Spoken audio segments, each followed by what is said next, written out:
প্রিয় দর্শক, আসসালামু আলাইকুম। আজ আমি তৈরি করেছি কাঁচা আম দিয়ে চাটনি। এই কাঁচা আমের চাটনিটি খেতে অনেক মজা এবং তৈরি করে নেওয়া যায় খুবই সহজে।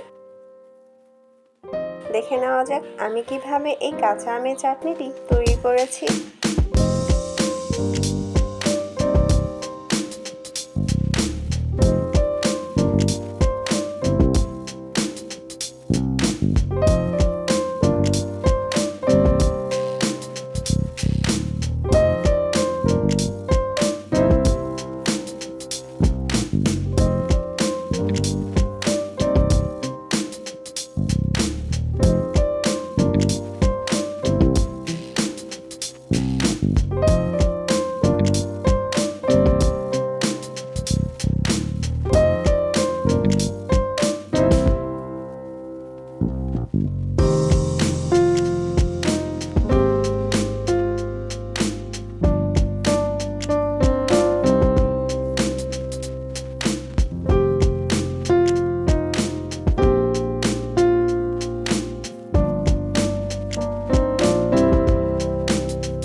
সবাই অনেক ভালো থাকবেন, সুস্থ থাকবেন। আল্লাহ হাফেজ।